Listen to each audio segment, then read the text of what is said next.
Hello Africa, a very good evening to you. Hello world, a very good evening to you. My name is Harriet Nate and this is the only show that brings you happenings from the diplomatic community.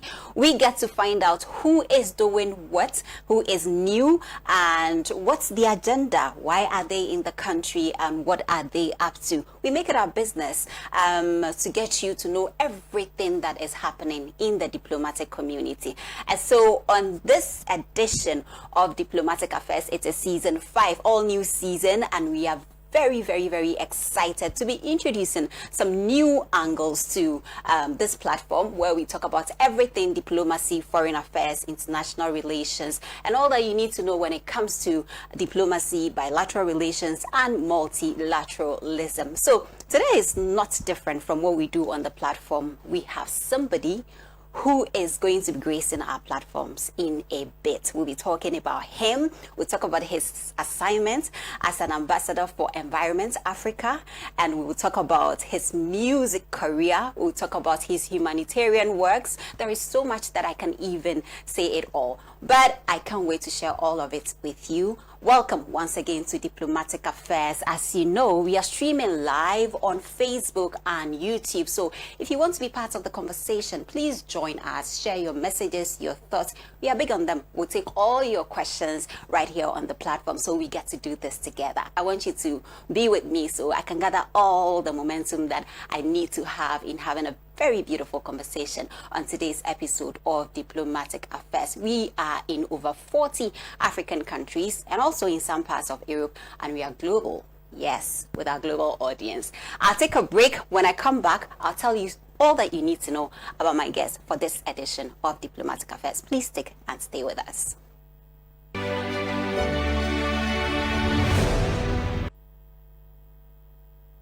Hello, welcome. You're still watching Diplomatic Affairs, and my name is Harriet Nate. So today, like I mentioned early on, I didn't tell you who my guest is, just to keep you in suspense a bit. I'll tell you who my guest is. I'll tell you why he is on our platforms. I'll tell you why it is important that we get to speak to him to find out what he's up to or what he's been up to, and all that matters right here on this platform. But before I do all of that, let me take you to the Laboma Beach at Teshi Nungwa.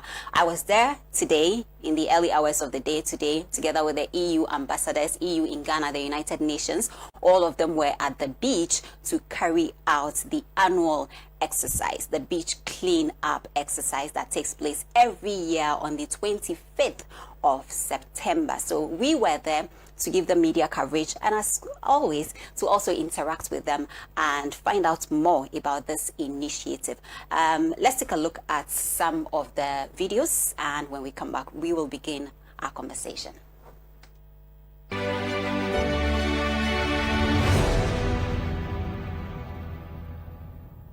I'm ready when you are.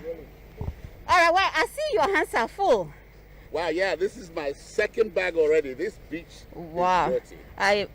This beach is dirty, as you can see, and that is why we are here this morning to ensure that we keep it clean and healthy, so we can come and enjoy the beach and have some fun with our family and friends, right? Yeah, absolutely. And if you come on this beach, it's actually quite shocking the amount of waste that is coming here.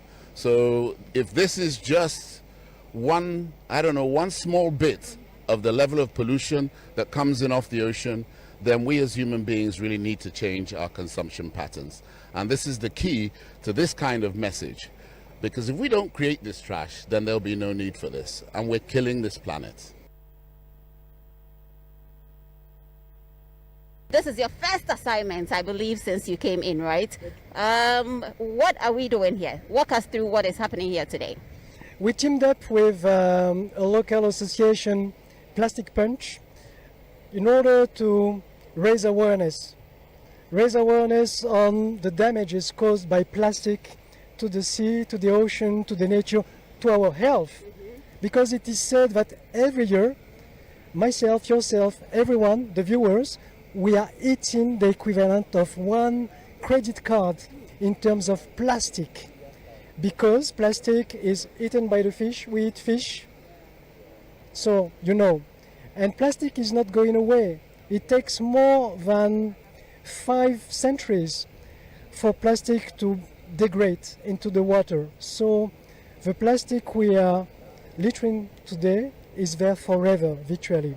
This is a huge concern because the ocean, the sea, it's not only about Ghanaian beaches. The sea is a common good. The plastic is going everywhere, elsewhere. It's coming from Europe, it's coming from America, from Africa. It's not just staying here. It's a common challenge, and we have to tackle it together. It's about a daily action that we are doing. You know, the daily action, the one-day action around a huge beach cleanup will not change the face of Earth, but it's an issue of raising awareness, why it is important, why we have to do that, why we have to change our behavior, reduce plastic production and consumption. I have with me the Maltese ambassador to Ghana, and I'd like to listen to him so he shares with us what he's been doing so far here at the beach. Good morning to you, Excellency. Good morning, good morning. So I see you've been carrying this. That's very heavy. Wow, that's a lot You in there. haven't seen the previous one, it was even heavier. Really? You've been working. Briefly tell us about this exercise. Okay, first of all, I'd like to take the opportunity to thank the EU delegation for this initiative and Plastic Punch for coordinating another successful event. This is my second one. I attended the first one last year. I believe you were there too. We were here with you. We're only getting older and our t-shirts are shrinking, to be honest. That's going to be my first complaint to the EU delegation, that the t-shirts are getting smaller. We need to increase the sizes. But having said that, we're all here for one scope, apart from cleaning and leaving a bit of a positive impact. We have to raise awareness. Today we had the pleasure to host also Sarkodie, who came here. We need more people like him to get their hands dirty, and I like that. You know, it's easy to talk on camera, say the right words, say beautiful words. Exactly. So we're here to raise awareness on plastic pollution, which is a big problem. If we look at 2050, we're expected to have more plastic waste in the ocean rather than fish, and that is a big problem. But it's not the only problem. This is just a segment. If we take a step back and look at it and from a holistic point of view, you will realize that, like, let's just take the summer as an example. We had record heat waves, we had fires, floods. These are all a result of the impact of climate change. So climate change is there, we can't deny that, and it's just a question of by when are we going to actually tackle it. If we leave it for too late, then too late is what the result is going to be.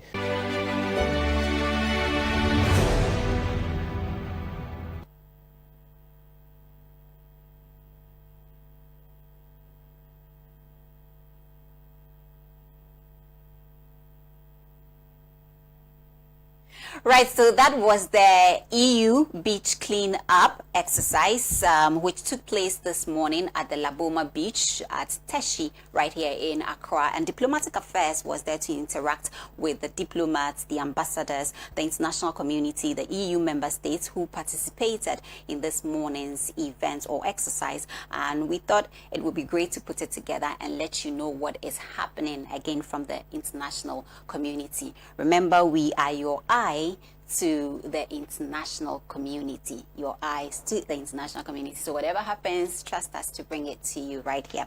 And today, I am very, very excited, but I don't want to do too much talking because my guest is already seated. My guest is Ambassador Rocky Dawuni. Ambassador Rocky Dawuni. He is an international global icon. He is a humanitarian. He is a social activist, and he is everything in a positive way, everything to influence change, everything that needs to be talked about to create the awareness, to begin to get us to think about it and cause change. That is his field. And so when I learned that he was in town, I thought, hell no, we needed to have this man right here on our platform so we can talk about his appointment by the United Nations as the Ambassador for Environment for Africa. You're welcome to Diplomatic Affairs. Thank you very much. It's really, truly an honor to be here. Yes. I am very excited. And when I circulated your artwork to the world, that look who I have coming on Diplomatic Affairs this Saturday, everybody was overly excited. Well, you know, everybody knows me more in terms of the musical aspect of what I do, you know, and they are aware also of, you know, what I use my musical platform for, you know, but on a show like yours, it's kind of very official, you know, and being a Goodwill Ambassador, I think that it's one of their things that, you know, allows you the opportunity to really interface, you know, between the people and the audience, and also, you know, how that can be transferred to play a meaningful role in governance and, you know, relations between countries, you know. So for me, that field has been an amazing place to operate for some time now. Yes. Interesting. Yeah. You're already speaking the language of diplomats. You're already speaking the language of diplomats, you know, when it comes to bilateral relations, engagements, and even on a multilateral level where you have the whole world coming together for a good cause. It is important that you give attention to such discourse so you get the public to follow and create the awareness. And it is on the back of this that we decided to engage you today on Diplomatic Affairs. Now, first off, I know we'll talk about your music, we'll talk about your new track, Wara. I've watched the clip, I've listened to it, and it's amazing. We'll talk about that. But for now, let's talk about why you are in the country. What brings you to Ghana? Well, you know, I'm Ghanaian. Right. So, you know, and for a few years now, I have, you know, I mean, I used to, you know, shuttle in between Ghana and the United States, and then also, you know, travel around the world in terms of where my music took me and also where my advocacy and work, you know, permitted me to go, you know. But just when the whole lockdown happened, I was here, and then right afterwards, you know, I was invited for a concert in the United States. So you were here during the lockdown? I was here during the lockdown. And then actually prior to the lockdown, I had been part of a delegation that went into Israel and also into their Palestine. It was a combination of religious leaders and also environmentalists. So we went there to actually familiarize ourselves with what was going on with the Jordan River, because the Jordan River is, you know, very important to, you know, from Syria to Yemen. That region.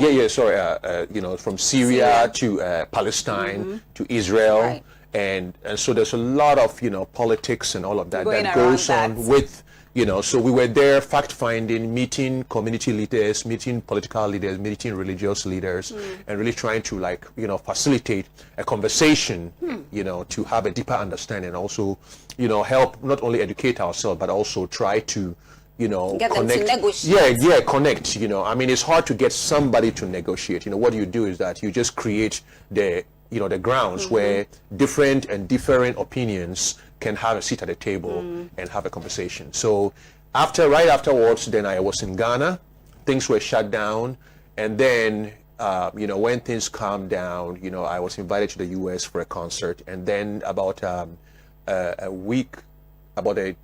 weeks ago, the United Nations had declared the year of Afro Descendants, which was, you know, to commemorate and recognize people of African descent within the Americas, you know, Latin America, Central America, the Caribbean, all these places where there was people of African descent, but they have never had the opportunity to be recognized within the national character of these places, you know, and also there was lack of a lot of, you know, education and just opportunity.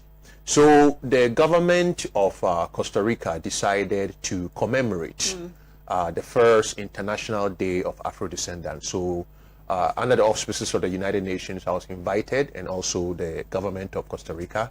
I went there and I for concerts and then panels and talks, and then also it was a collaboration too with the vice president of the country.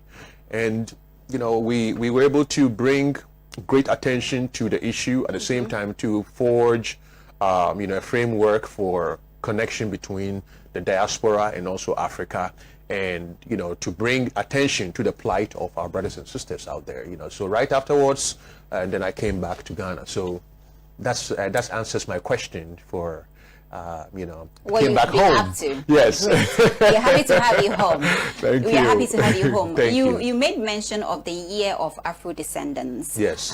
Which was recently introduced. I think that's the first one. This is the right? first That's the commemoration of it. Yes, the first And so commemoration of it, let me yeah. ask you your view about Yeah. the Year of Afro Descendants. Yeah. Do you think now, first off, we are talking about industrialization on the African continent. We are Yes. talking about bringing, promoting economic empowerment on the Yes. African continent. Yes. Poverty eradication and Yes. all sorts, Yes. all the other things that we don't want it to be associated with us Yes. from the Yes. African Yes. continent. Do you think this is the magic to bring in us the economic liberation that we've always wanted? The thing is that when it comes to, economic development, I mean, there's so many different dimensions that can be taken. And then also when we talk about industrialization, it's what kind of industrialization?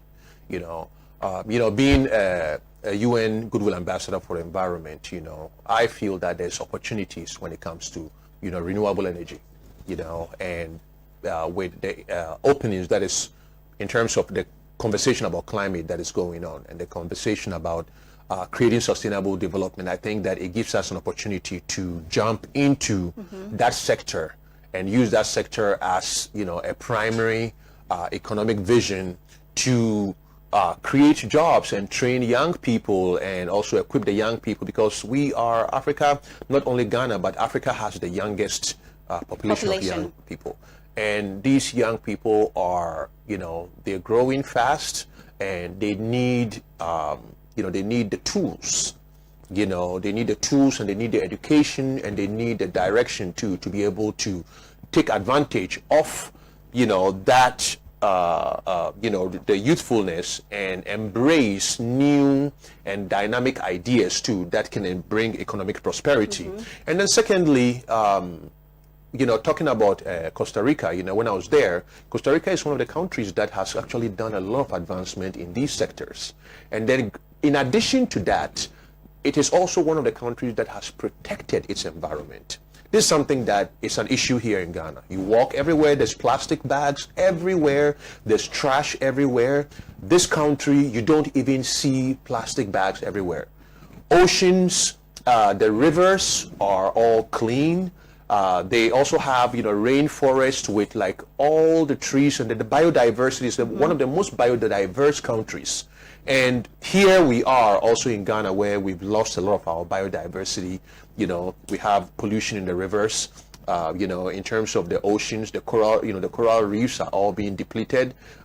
Mangroves are all under threat. All these things that I feel that they are integral to economic development, because if you don't take care of those resources are going to be the primary foundation for the next phase that the world is trying to go.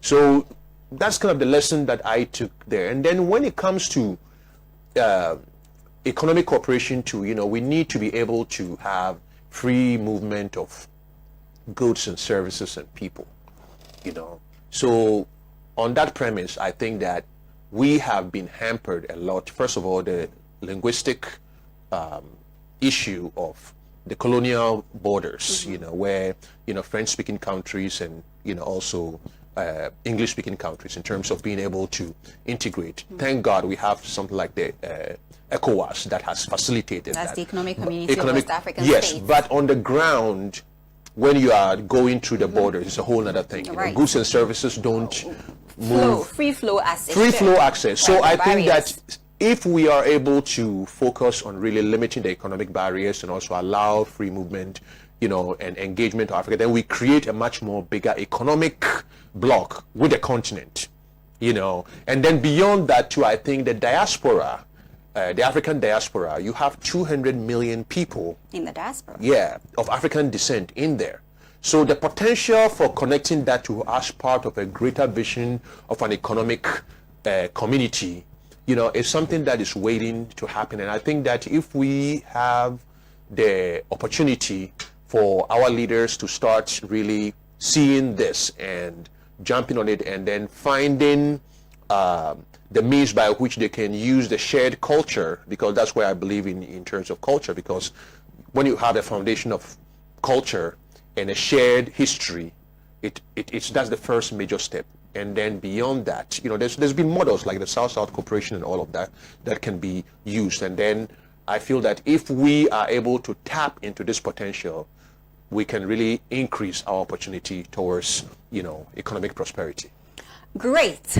So you mentioned some of the places that you've been to. Yes. Costa Rica, which you used as an example. Yes. I would want us to talk about best practices. I mean, you talked about how amazing they have performed in terms of keeping the environment clean, Yes. healthy, Yes. and protecting nature. Yes. So nature can, take care of us too, Exactly, yes. which we haven't done so much. Here in we Ghana. haven't really functioned well in that area, in that regard, when it comes to the environment, when it comes to climate change. Yes. And I know that at the 76th edition of the United Nations General Assembly, where we have heads of states and all the delegations meeting to talk about the priorities of global issues, or Yes. prioritizing global issues. Climate change is amongst the most attended issues, Yes. the major issues that they Yes. have on the itinerary. Yes. What do you think we can do? In your view, when you travel across the world and you see things, you have conversations with policymakers, people who are in authority, governments, on that level, high level, what can you do for us to begin to think in that direction? Do you bring the same, share ideas in Yes, these areas? yes. I mean, first of all, I've had the opportunity of attending the last about 5, UN General Assemblies, even with this one, I participated in the UN Global Compact, which bring world leaders and then also businesses, CEOs of big corporations around the world. Had the opportunity to speak and also perform for that. The issue of climate has been on, the lips of, a lot of, people for a long time. Right. And the recent IPCC, report that came out also, with the Secretary General's pronunciation about, code red, like we are in a phase where Right. even sometimes, the interventions might not be enough to, but the thing is that I like not to be an alarmist when it comes to, these issues, because, my position is that I believe that with every issue that we face, there is hope if we are able to know what our responsibilities are and acting upon those responsibilities. It's all about how we can translate conversation and, into kind of actions, real actions on the ground. And when we talk about, climate is usually, sometimes it's kind of a big word for me to say, because it's big. Very Very broad. Like, where do you start? So for me, as a communicator, a musician, and an artist, that's some of the areas where I function best, is, serving as like a conduit between things that are complicated on the, shall I say, on the governmental level, and translating that into simplistic, comprehensible, Or speaking the layman's language. the layman's language, so that it can be, comprehended and acted Right. upon, So the things that we know that the climate change is due to, well, I'm using that word again, but the changes that are happening, a lot of it can be attributed to human action. And mostly, we've seen that also the usage of fossil fuel, which most of our economies depend on. The the other side of it is that it produces, it increases the carbon dioxide in the atmosphere that has been the primary driver to, temperatures increasing. But the important thing that can be done for this is actually the protection of environments and planting of trees, and then also embracing of new economic models that kind of take countries away from, dependence on fossil fuel to cleaner sources of energy. And this is something that when I look, it's simple, because all you have to do is focus. Like, let's look at Ghana. I mean, in Africa, there's been a lot of, even the Noor climate, what's called the Noor solar power initiative that Morocco started, about 6,000 hectares of land, that they are, so there's great initiatives that are being done. But this conversation has been going on for a long time, but I haven't seen action. We are not walking the talk. We are not walking the talk, and we have the sun here, and we have the opportunity. We have the opportunity for biogas, or all of these to be able to power our energy needs, so that we can be able to position ourselves to be on the side of the solution for it. So I think that the thing is not about the sky falling upon all of us. It's about us taking the solutions, which are actually things that can solve our economic predicament right now, if you're able to now jump into these opportunities and then train the teeming young people that we have, who are ready to work, and give them the expertise, the vision, and the investment that is required to do it. I believe we will solve this problem. We've been through so many different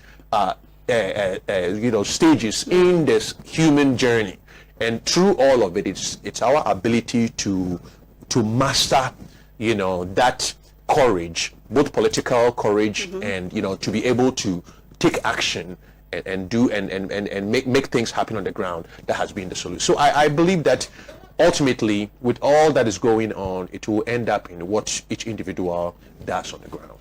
Right, so yes, you're still watching Diplomatic Affairs. Don't get it twisted. It is not an entertainment platform. We talk about diplomacy, international relations, foreign relations. And yes, we have the ambassador, the UN ambassador for environment for Goodwill Africa. ambassador. Goodwill ambassador. Yes, So the UN Goodwill ambassador. Yeah, all right, for environment. Yes, for Africa. Yeah. For Africa. And he is in the person of Rocky Dawuni, Ambassador Rocky Dawuni. Please, the next time you want to address him, make sure you add Ambassador. His Excellency is either His Excellency or Ambassador, because that's what we are used to when you come to our part of the world. So please make sure you address him as such. So we've been talking about the climate. We've been talking about his portfolio. We've been talking about what he's passionate about. We'll be talking about some things that he's been seeing out there, lessons learned, and how we can replicate that here on the African continent, and even back at home, how we can collaborate, partner with the people who are doing it right, so we can also begin to, toe that tangent. I will take a break together. When we come back, there is so much that we are going to talk about. We'll talk much about his portfolio. I know that's big. I really want to know what it entails, what comes with his job. And then we'll talk about cultural diplomacy, the power of music to get the message out there. Please do stay with us.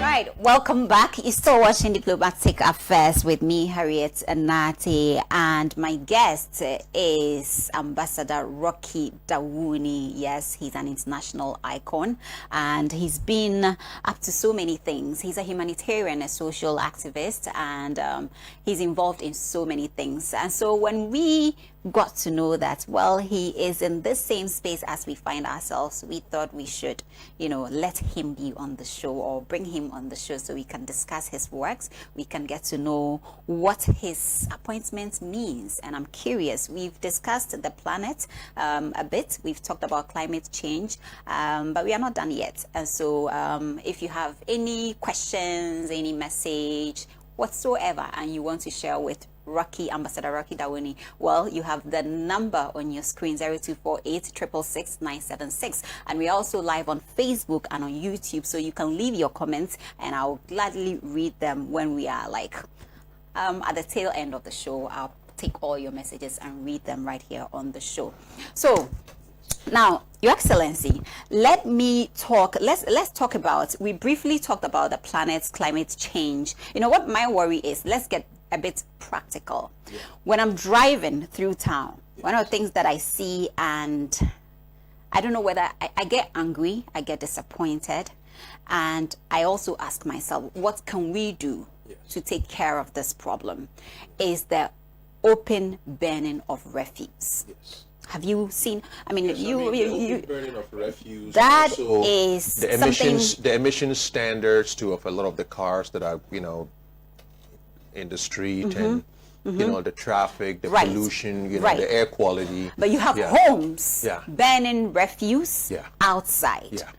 And you can see how the air is polluted. Yes. The environment is polluted. Yes. And so for me, that's my major concern, because these are things that we all can relate. These are things that I can see with my two eyes. These are things that you can also attest to. Yes. So I'm asking myself, even if it is that complicated and we are not so sure of how to break it into pieces for people to understand what we are talking about, why don't we look at it from the point of humanity? You and I are lives, because our lives matter, and so we need to begin to pay attention to these practices and how we can just work towards these before we even climb up to the most complicated things, such as we have the lowest whatever degree, and those are those things are that very big. They're very big. Big English, and people sometimes get confused. Yes. So these are things. This is one of the things that I have observed on the ground, and I know that once you are in this country and this is your home, you might have seen something like that out there. Oh yes, I mean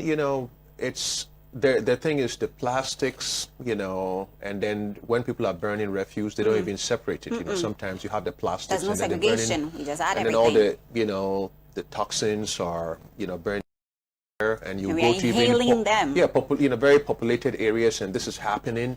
And then apart from that, too, as I was saying, also the emissions, from a lot of the cars too that are here that are, in terms of, blowing, a lot of smoke. Exactly. So do the conversations come down to this level? So it's very hard, something like emissions. How do you, in a country like ours, how do you do that? Apart from, increasing laws to phase out a certain, year of cars, and then that also, has its own repercussion in terms of economics and then all of that. So, the leadership has to figure out how to do a very should I say, creative dance, but at the same time too, some of these things require just the political will to just make the laws, because we don't have the luxury of, let's say, even when we talk of deforestation, we don't have the luxury of, let's say, not implementing like the laws that prevent people from destroying the cutting trees, polluting the waters, all of these. We need to enforce all of those laws. The laws are already on the book. We need to enforce them. And we need to also bring environmental awareness and environmental activism into the school curriculum. Right. I believe absolutely catching them young, exactly, and working on their minds. Exactly, because because right now I believe that when even you teach, every day kids go to school, part of the school is planting trees. Part of the school you have a garden, you nurse, you nurse seedlings, and then you're able to plant the tree in certain place, and then you go home, and then you are given assignments to go home and also plant trees, and then see whoever you influence. Then all of a sudden you see that we start bringing that idea to a new generation. At the same time, our responsibility, is, I believe that our laws we need to enforce, the laws on plastic dumping, the laws on burning refuse, because our refuse too, we need to be able to have a means by which we can separate. It's a complicated thing to separate what is organic material from what is non-organic material. These are all stuff that is left for the EPA and the Zoom Lion people to figure out. But in the long run, when you let people know the little things they can do, like keep your environment clean. When you pick plastic, don't burn the plastic. make sure that the plastic is organized and put somewhere where you can have it safely disposed. We need to have incentives attached to some of these things. So then people can begin to be but when we start motivated. talking of incentives, I understand the concept of incentives. Incentives like, okay, let's say, we can turn the whole collection into a business where businesses collect a certain number. It's part of it. But I believe, I'm kind of from the school of thought where I believe that incentives are great and they can, in the short term, get solutions. But when you have a generation of people who want to be incentivized before they take action, that is costing they themselves in terms of their livelihood and all of that, then we lose the point of what it is. So it can be an added aspect, but the ultimate thing is to let people know of their responsibility. Plant trees. If you cut a tree, there should be a penalty. And also, like, in terms of architectural designs, architects in this country, I always want to challenge them that when you do building plans for your clients, make sure all the trees are protected and your building plans utilize the trees as part of the architectural design. Because what I'm seeing is that people, even you think, would have the know-how. People with a lot of means, they will buy all these places with grade for it, and then they'll bring a grader and grade them and wipe everything and then pile it and all of that. Wipe everything out. So that mentality, yes, needs to be re-engineered. And I feel that to re-engineer such a mentality, you need to have a multi-pronged thing where you are, first of all, appealing to the children, giving the education to the children, first of all, doing media campaigns, first of all, also making it something that, incentivizing, people to do it, which is one aspect. And then, something that the nation adopts as, a priority, because if we have clean environment, clean air, we have more trees, all these things that are climate mitigation initiatives. When we do that, it also makes our country something that is enduring and beautiful to others to visit. It promotes tourism because nobody wants to come and visit our beaches and get into our water and come up with plastic bags on there. You go to other places that we're competing with in the Caribbean and all of that, it's spotless. So if we're serious about this, making money we need to, cleanliness is the first thing that we have to enforce the laws. We have to enforce the laws. Yes, absolutely. I agree with you on that level. Now, as the regional UN Goodwill Ambassador, when you, what does it mean? First off, break it down for us to understand. Yes, what do you do? With Goodwill Ambassadors, we are not like the everyday person. What happens with Goodwill Ambassadors is that your influence is, the UN, the UN, you're approached, you're given a certain appointment, and then you utilize your platform to help advance, the objectives and aspirations of the UN, and then for me to, prior to this, I've had opportunity of, work apart from being a musician, and all of that, I've worked within the UN.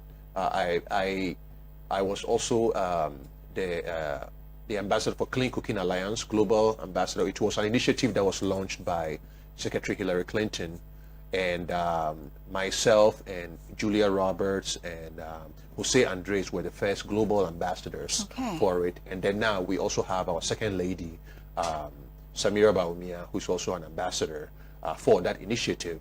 And then I also still currently serve on the Leadership Council for Robert F. Kennedy Human Rights.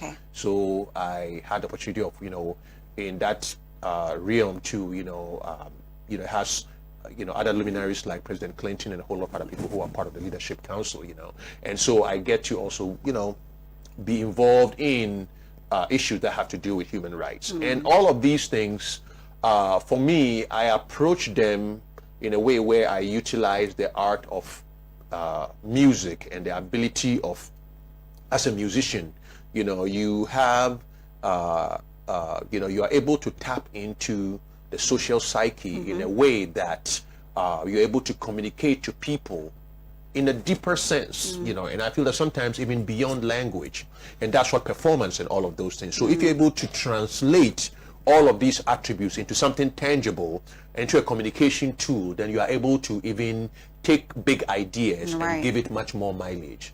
You know, so I was engaged because I was already working in that, that sphere, like in terms of pushing for, clean environment, pushing for clean beaches, pushing for Africa in our country to embrace renewable energy, pushing for us to, kind of diminish our dependency on fossil fuels, and embrace a new idea, a new concept that is actually the future. And we have the sun here, So I think that it was really a match that was, so when the appointment really came, I was already doing that. You were And involved then in a lot I was already. involved in a lot. And then I've been very involved in all the major, campaigns that they've launched. UNEP has launched, I've been throughout, last year and this year, I've been involved in the Coral Reefs initiatives, You have been involved in Yes, so many. How do you yes. make time to attend to all these things? I mean, sometimes you don't know you the have... things you make time for it, and for me, I feel that my music has always been about empowerment, uplifting people. That my music has been fortunate enough for my music to be successful not only within our country but also globally. And I've had the opportunity of traveling to many countries and meeting many people and seeing how a lot of things are done.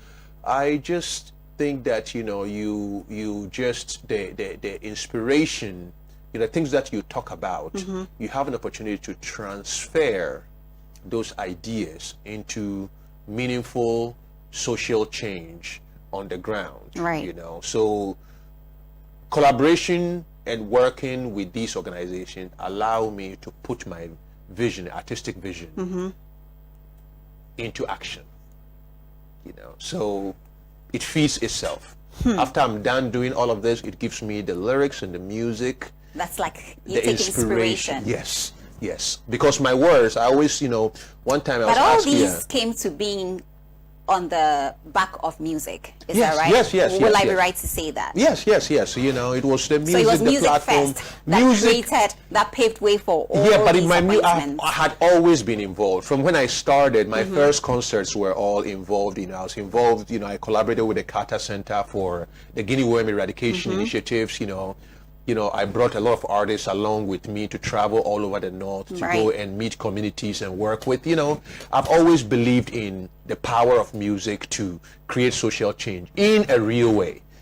So I think that it's that capacity to operate within those worlds that has kind of grown with as my musical stature too has grown over the years. How integral is music in influencing change or getting the message out there to get people to act?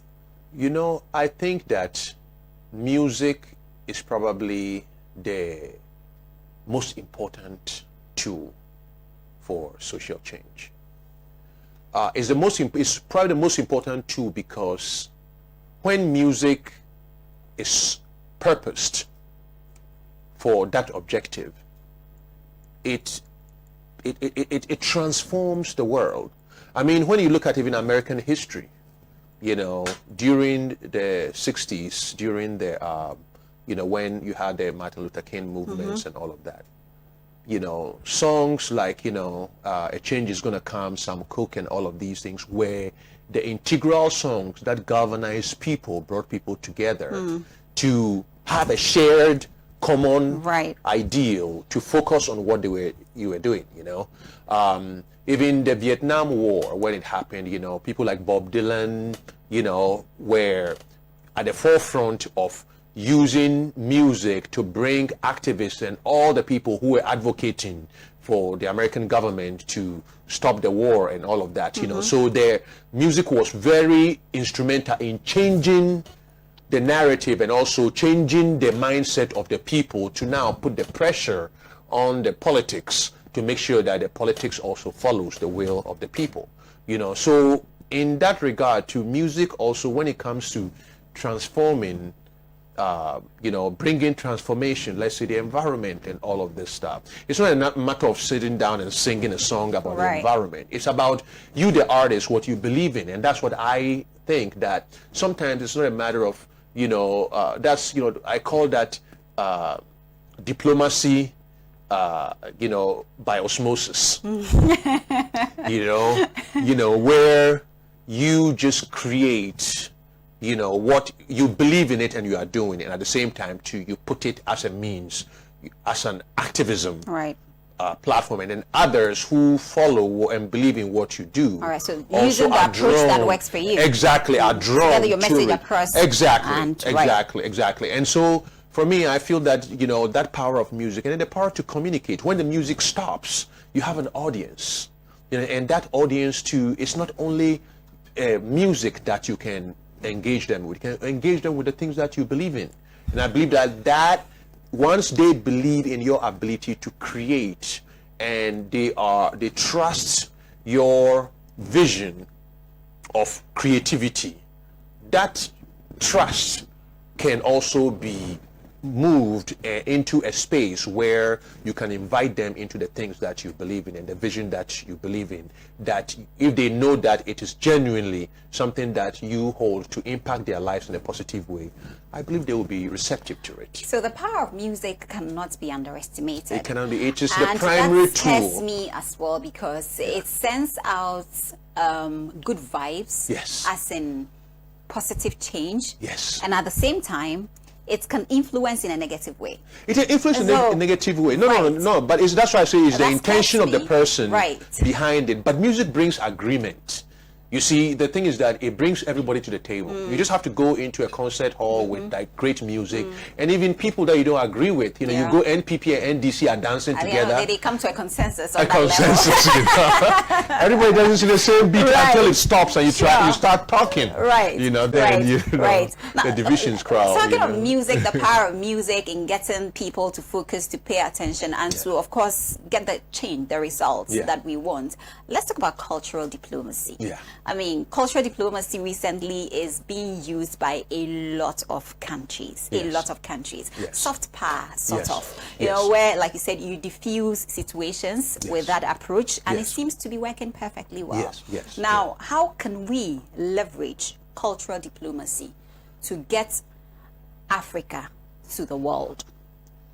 You see, the beautiful thing about, I'm very excited that, and sometimes the buzzwords, when it's come like the cultural diplomacy. Because we have rich culture. The ability is that culture is identity. Culture is who you are. Culture is your values, that you represent, your food, your worldview, your beliefs. They are the core of who you are, and for the success of any bilateral or international relations to really take root, apart from the policy level, the political level of engagement, when you are able also to engage the people, you create a much more heightened opportunity for success, because you're not only engaging on a top level, but you are engaging through the character and fundamentals of the country's identity. You are engaging on that level. So it's a platform upon which you can build so many levels of cooperation. And then when you also have the sensitivity, because I will also even go to even push, not even a culture, but it's also, what's it called, cultural empathy. Cultural empathy by not judging somebody's culture, but going in with the ability that I honor your culture as you honor my culture. And as you all honor each other's culture, it creates like an agreement and an understanding, a trust. And that trust, opens doors and is the foundation too for peace building. For business, for prosperity, for everything. And I think it is even the most, but then there's also the danger a lot of times, where it becomes more of a buzzword and it's done more in a way where it lacks soul. You know, I believe that it has to have soul, substance. It has to appeal to it has to strike a nerve, a spiritual and cultural nerve. You know, so that's why educating people about others, like in the, you know, in the school systems, you know, it fosters agreement. And as the world is moving more into, you know, through the digital means, we are more engaged, more interconnected.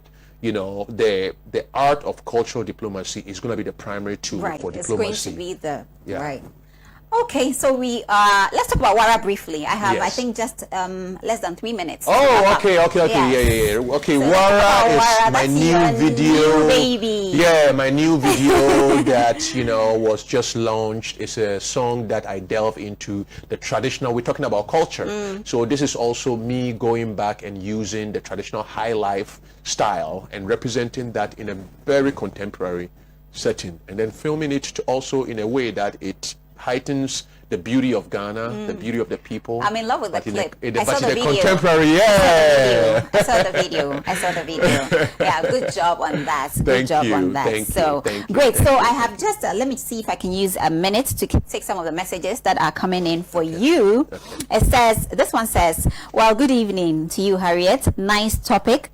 I'm really enjoying the discussion. Thank you. And the legendary Rocky Dawuni. Well, thank you so much for sending your message. And I know you have, all right, okay, so I will go to, that was a message sent. Let me just go to Facebook. I see a couple of them and I want us to read them, so I will just go straight to that. Okay. Right, so this says, yes, we need a common currency. And this is coming from John Nati. John Nati says we need a common currency on the continent that can be used from South Africa to Tunisia, like the entire African continent. And he says Africa need a central bank to manage that single currency. Well, I think we will get there, right? We haven't given up on our continent. So no. I mean, this is unification through economic means and political means. Right. Nagbel says, good afternoon. Well, good afternoon to you too, sir. And I have people calling. I told you, you don't have to call. All you have to do is just send us a message and we'll read your message here. I have lots of them, but I'm being signaled that we have to wrap up. Final words. Yes. Well, my final words, it's, you know, everybody just, you know, we should give thanks and appreciation and gratitude for, you know, life. You know, waking up every day, having a smile, and embrace the day with optimism. And regardless of all that is going on around the world, you know, I also appeal to our leadership to take primary focus on the youth of this country and try to put the right investment and engage them in a proactive way as part of our way forward. Well, thank you very much. Now, the last one just came in. He says, hi, I'm Aqua from KJB. Thanks for your education. Big ups to the Sabali, Palma, and Mascot. Well, we have to charge you for that. Right. So thank you so much, Ambassador Rocky Dawuni. It's been so exciting. Now, finally, I can go to bed because I had lots of calls. Yes, asking me to have you on the show. Have you heard? Rocky Dawuni is an ambassador. You should speak to him and find out what he's doing and, you know, how Ghana is in there as well. But I'm happy that at the end of the day, we talked about climate change. Like I said, today, we were at the Lagboma Beach at Teshi Nungwa, right here in Accra, and we were there to collect waste. Now, marine pollution is a serious thing, and I think we all need to begin to pay attention. When we are talking about climate change, and it looks big to so many people, the minute that word is mentioned, people are like, oh, that's too much. You know, but we are talking about taking care of our environment, protecting nature, so nature can also take care of us. Thank you so much for coming, and we really appreciate it. Thank you for having me. I hope to have tea with you before you leave, you know, off the cameras. But thank you so much for coming, Rocky. Right, so this has been another insightful edition of Diplomatic Affairs. I don't have to say it. I know that you enjoyed every bit of the conversation. We did lots of education. We shared so much with regards to information with you, and we also let you in on what he's been up to, and he shared everything with us. So at the end of the day, I think we just have to rally support behind him and continue to push him to make Ghana proud, and of course get Ghana to the top as he's been doing already. And thank you so much, because without you there is no show. I always say we look gorgeous, we come in and prepare because we know that you are watching, we know that you are paying attention, and we are so much grateful for your time. We will see you same time next week. Enjoy the rest of our programs. My name is Harriet Nati. Have a good evening.